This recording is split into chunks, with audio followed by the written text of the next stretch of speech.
आज की कक्षा में हम अपनी पाठ्य पुस्तक युवक भारती का एक पाठ जो हमने पिछली कक्षा में पढ़ना शुरू किया था, हिंदी में उज्जवल भविष्य की संभावनाएं, ये पाठ हम पढ़ रहे थे। लेखक दामोदर खड़से का परिचय तथा पाठ का परिचय हमने पढ़ा। किस प्रकार हिंदी के माध्यम से रोजगार की संभावनाएं बढ़ रही हैं, इस विचार को प्रस्तुत किया है इस पाठ में। और भाषण, यह साहित्य की विधा प्रयुक्त की गई है इस पाठ में, ताकि बच्चों को देश विदेश में हिंदी भाषा के बढ़ते महत्व को सहज और स्वाभाविक ढंग से समझाया जा सके, ताकि वह अपने क्षेत्र का चयन सहजता सरलता से कर सकें। पृष्ठ नंबर 84 और 85 हम पढ़ चुके हैं।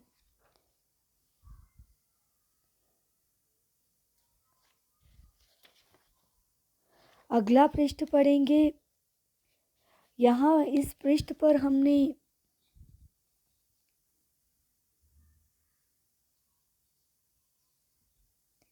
रेडियो किस प्रकार हिंदी में नए नए रोजगार की संभावनाएं दे रहा है। जैसे रेडियो में रूपक, नाटक, धारावाहिक, समाचार लेखन, वाचन तथा रेडियो जॉकी जैसे रोजगार की अनेक संभावनाएं हैं। आइए अब हम प्रसारण के बाद प्रकाशन के क्षेत्र में चलते हैं, जिसे पब्लिकेशन कहा जाता है। पाठ पढ़ना शुरू करते हैं 3rd पैरा से, तीसरे परिच्छेद से। प्रसारण के बाद आप लीजिए प्रकाशन क्षेत्र को। प्रकाशन के क्षेत्र में भी हिंदी में उल्लेखनीय कार्य हो रहा है। पुस्तकों के लिए मुद्रित शोधक की आवश्यकता होती है। मुद्रित शोधक का अर्थ होता है कॉपीराइटर। इनका काम होता है, जिन्हें मानक हिंदी का सही ज्ञान हो, वे इस क्षेत्र में अपना करियर बना सकते हैं। हिंदी के समाचार पत्रों की बढ़ती संख्या हिंदी वालों के लिए रोजगार के अवसर उपलब्ध करा रही है। हिंदी समाचार पत्रों में संपादक, पत्रकार, अनुवादक, स्तंभ लेखक आदि की आवश्यकता दिन ब दिन बढ़ती जा रही है। हर नगर और शहर से हिंदी समाचार पत्र निकल रहे हैं। इसी तरह हिंदी में कई पत्रिकाएं अपना स्थान बनाए हुए हैं।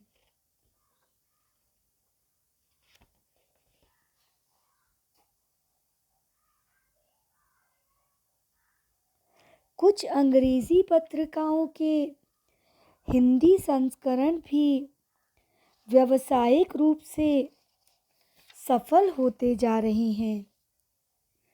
रक्षा विभाग में अनुसंधान और विकास का काम बड़ी ही मात्रा में होता है। अब रक्षा विभाग में अन्वेषक अर्थात शोधकर्ता, डिस्कवरी करने वाले अपने शोध पत्र, अपने रिसर्च पेपर हिंदी में भी तैयार करते हैं।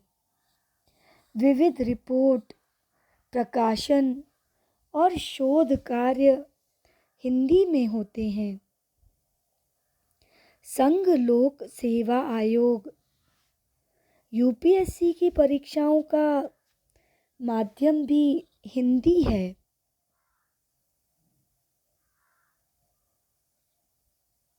पुलिस प्रशासन, वित्त, रक्षा, रेल आदि क्षेत्रों के लिए दी जाने वाली परीक्षाएं हिंदी में होती हैं। कई उम्मीदवारों ने आईएएस की परीक्षा हिंदी माध्यम से उत्तीर्ण की है। मैं आपका ध्यान इस ओर आकर्षित करना चाहूँगा कि विधि क्षेत्र में, जिसे हम कानून के क्षेत्र में भी हिंदी का व्यापक उपयोग हो रहा है। आज लॉ के जो भी क्षेत्र हैं, कानून के जो भी क्षेत्र हैं, वहाँ पर भी हिंदी भाषा का प्रयोग हो रहा है। यहाँ तक अगर हम रक्षा विभाग की बात करें तो वहाँ पर भी, तथा अगर यूपीएससी की परीक्षाओं के माध्यम में भी हिंदी का व्यापक प्रयोग, उपयोग हो रहा है। न्यायालयों में हिंदी के उपयोग के लिए प्रावधान किया गया है। जिला और ग्रामीण न्यायालयों में हिंदी और भारतीय भाषाओं का उपयोग किया जा रहा है। संसद की कार्यवाही और हिंदी और अंग्रेजी दोनों भाषाओं में होती है। विधि मंत्रालय में विधि शब्दावली का निर्माण कराया है। इससे विधि क्षेत्र में शब्दों की एक रूपता सुनिश्चित करने में सहायता होती है। अगर आप देखेंगे तो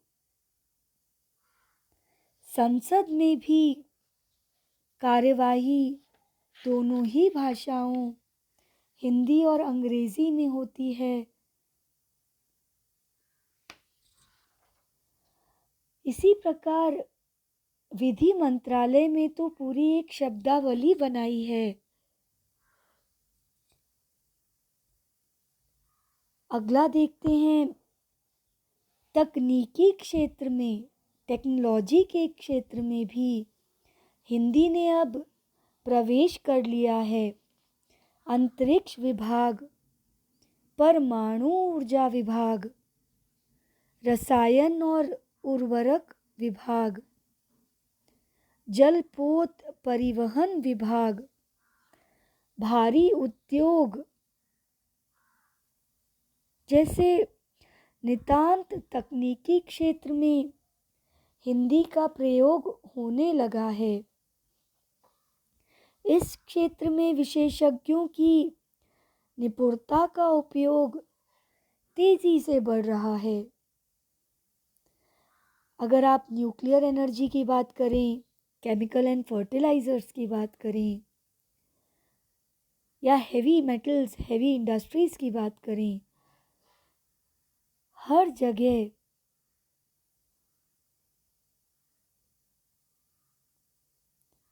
हिंदी का प्रयोग अधिक से अधिक बढ़ रहा है।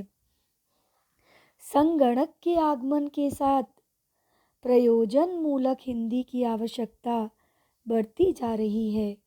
संगणक का अर्थ होता है कंप्यूटर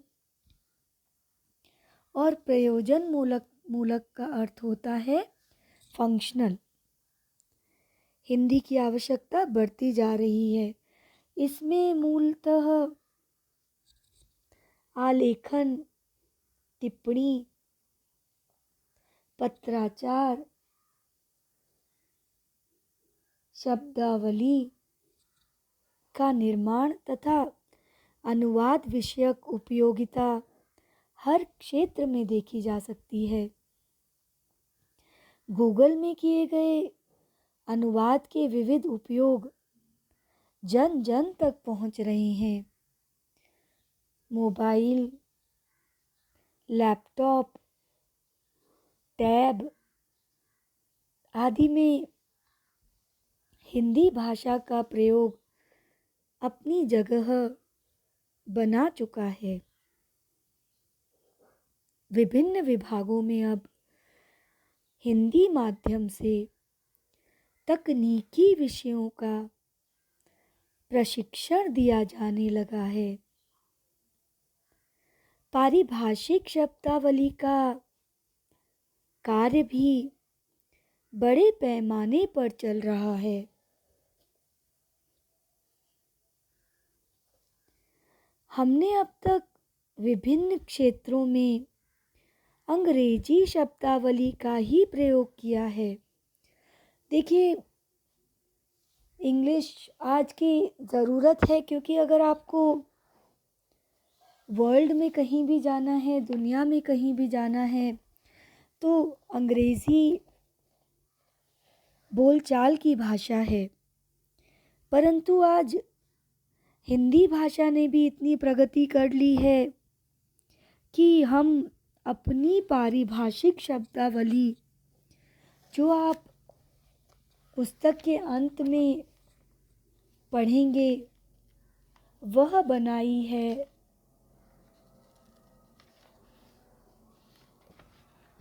ताकि हिंदी किसी भी तरीके से कहीं भी पिछड़ न जाए। आइए आगे पढ़ते हैं पाठ को। जैसे इसलिए इस शब्दावली को तैयार करने का काम तेजी से हो रहा है। इस क्षेत्र में अनेक विद्वान कार्यरत हैं। जैसे जैसे प्रौद्योगिकी विकसित हो रही है, वैसे वैसे इसकी आवश्यकता बढ़ती जा रही है। जाएगी तो पुरानी बात थी। आज तो हिंदी का भविष्य बहुत ही उज्जवल दिखाई देता है।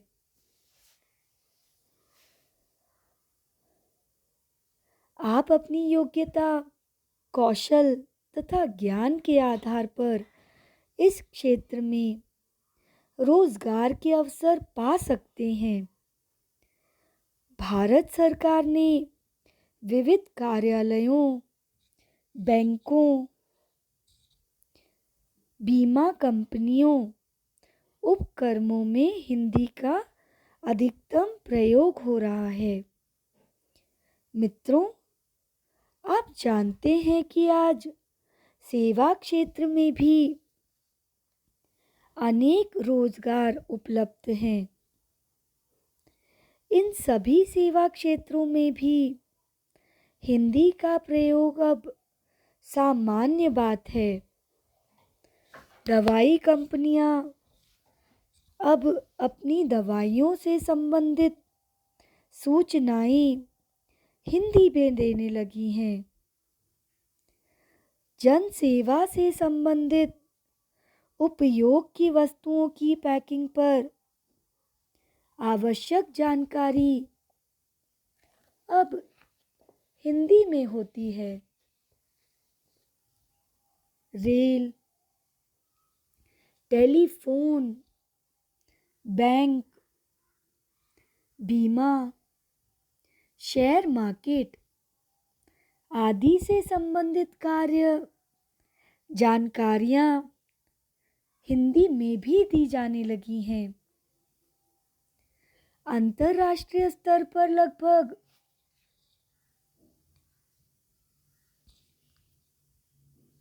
127 देशों के विश्वविद्यालयों में हिंदी पढ़ाई जाती है। दुनिया के लगभग सभी देशों में हमारे दूतावास हैं। इसी तरह दुनिया के तमाम देशों के दूतावास हमारे देश में हैं। कई दूतावासों में अब हिंदी विभाग की स्थापना हो चुकी है। इस विभाग में हिंदी अधिकारी, हिंदी अनुवादक, हिंदी सहायक जैसे पद होते हैं। इस विभाग द्वारा देश विदेश से संबंधित जानकारी, घटनाएं, स्थितियां आदि को हिंदी में भी तैयार किया जाता है और भारत के विदेश मंत्रालय को भेजा जाता है। इन पत्राचारों, समाचारों, रिपोर्टों में हिंदी का उपयोग होता है।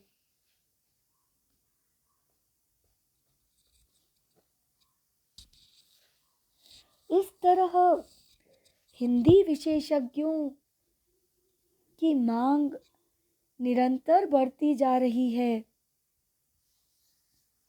आप अपने यहाँ देखें तो भारत में कई पर्यटन स्थल हैं।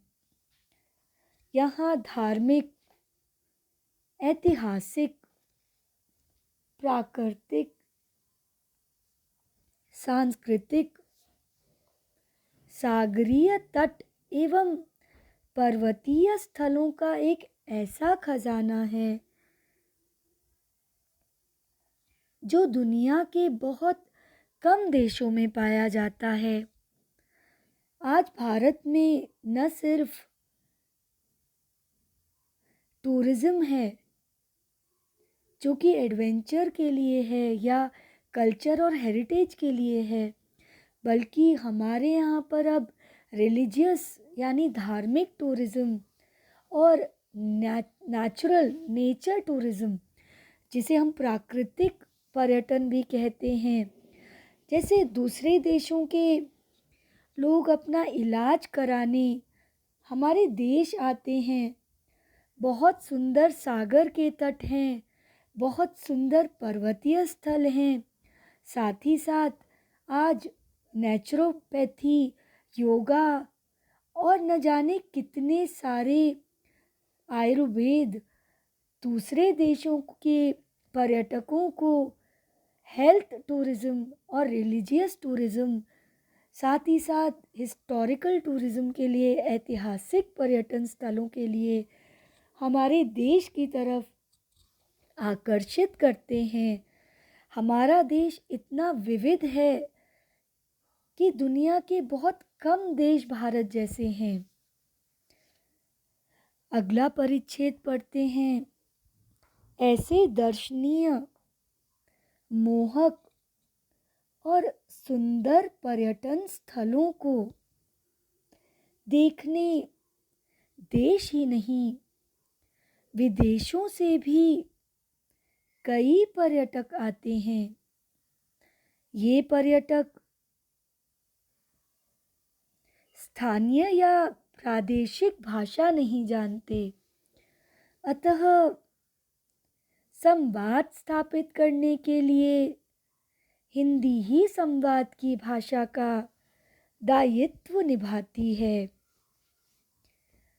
दूसरे देश से आए पर्यटक हमारी भाषाएं नहीं जानते और हमारे देशों में कई तरह की भाषाएं बोली जाती हैं, तो हिंदी ही संवाद की भाषा का उचित दायित्व निभाती है।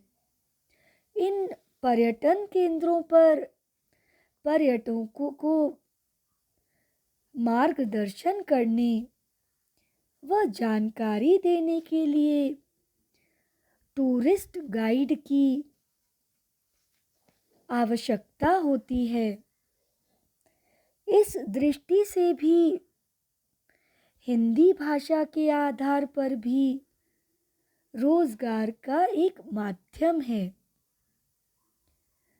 कुछ पर्यटन स्थल पर ऐसी संस्थाएं भी हैं जो टूरिस्ट गाइड उपलब्ध करा देती हैं। इसके लिए आपको विभिन्न पर्यटन स्थलों की जानकारी लेकर भाषा कौशल प्राप्त करना, उच्चारण में स्पष्टता होना, बहुभाषी होना अर्थात एक से अधिक भाषा बोलना आना चाहिए। मृदुभाषी का अर्थ है मधुर बोलने वाला तथा सरल सहज भाषा का प्रयोग करना आना चाहिए। देखिए, अगर आपकी भाषा के उच्चारण में स्पष्टता है, आप एक से अधिक भाषा बोलते हैं, अगर आप मधुर बोलते हैं, तो अवश्य ही पर्यटक आपकी तरफ आकर्षित होंगे और आप पर्यटकों की भाषा समझकर उन्हें हिंदी भाषी भारतवासियों से जोड़ सकेंगे। हिंदी के स्नातकोत्तर विद्यार्थी इस क्षेत्र में आकर रोजगार पा सकते हैं।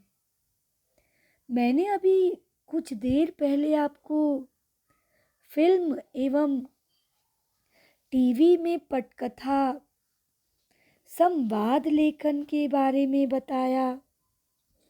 इसी के साथ एक और लेखन कार्य भी आपको रोजगार के अवसर उपलब्ध करा सकता है।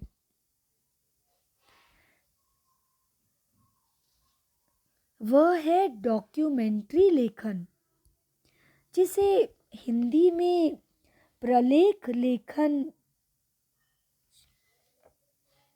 कहा जाता है। प्रलेखीय लेखन, डॉक्यूमेंट्री लेखन विभिन्न विषयों पर किया जा सकता है। जैसे कोई महत्वपूर्ण घटना, किसी ऐतिहासिक स्थल को लेकर पर्व या त्योहार की जानकारी देने के लिए प्रलेख तैयार करना। इस क्षेत्र में कदम रखने के लिए आपको रंगमंच और फिल्म की तकनीकी जानकारी होना आवश्यक है। साथ ही आप में आकलन क्षमता भी होनी चाहिए। आकलन क्षमता का अर्थ है पूर्वानुमान द्वारा गणना करना अर्थात एस्टिमेट करना।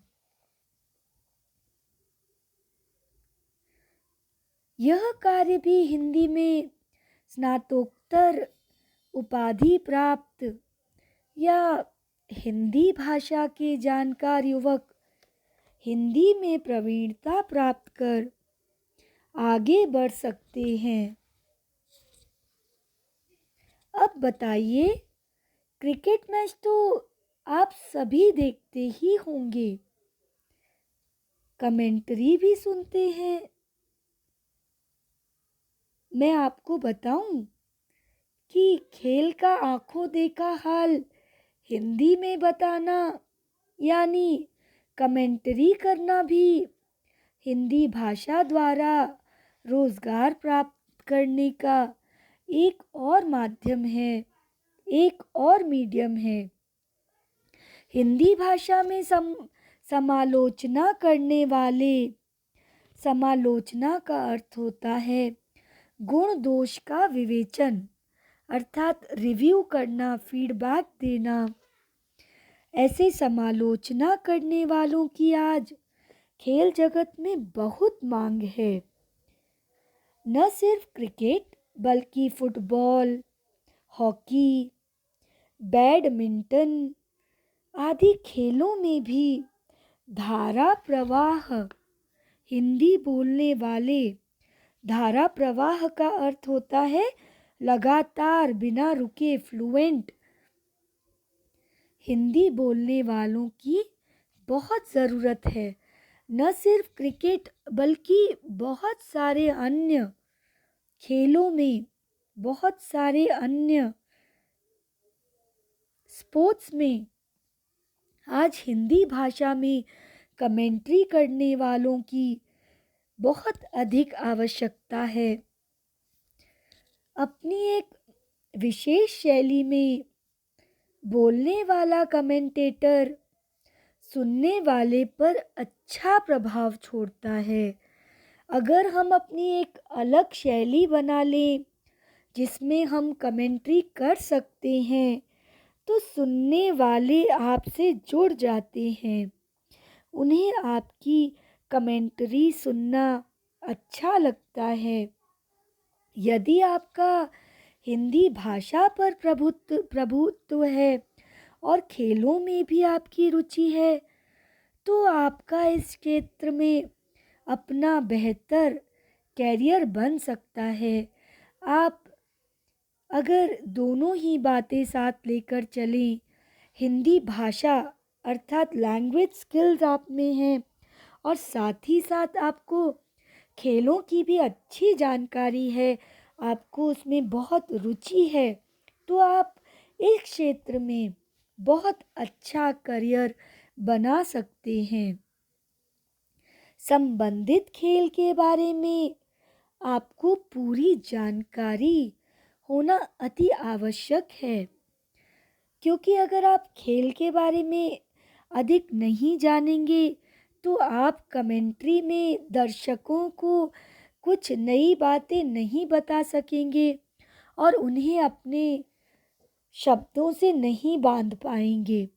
तो यहाँ पर भी उच्चारण में स्पष्टता, भाषा कौशल और सरल सहज भाषा का प्रयोग अति आवश्यक है तथा समय सूचकता के अनुसार, समय सूचकता का अर्थ होता है समय की सूचना देना, according to time, according to situation के अनुसार आलंकारिक भाषा तथा प्रसंगानुसार काव्य पंक्तियों का प्रयोग करते आना चाहिए। अच्छा कमेंटेटर वह होता है जिसकी भाषा बहुत ही आलंकारिक हो और जिसे हर प्रसंग में बांधने वाले शब्दों का या कोई न कोई कविता की पंक्तियाँ या कहीं से कोई कोट्स या कहीं से कोई अच्छे अनमोल वचन जोड़कर पूरे के पूरे माहौल को बांधने की क्षमता होगी, वही अच्छा कमेंटेटर बनेगा। और इसके लिए भी आपको हिंदी भाषा का ज्ञान होना अति आवश्यक है। इसी के साथ आज की कक्षा का समय समाप्त होता है। अगली कक्षा में हम इसी पाठ के स्व अध्याय को देखेंगे और पाठ का बचा हुआ आखिरी परिच्छेद भी पढ़ेंगे।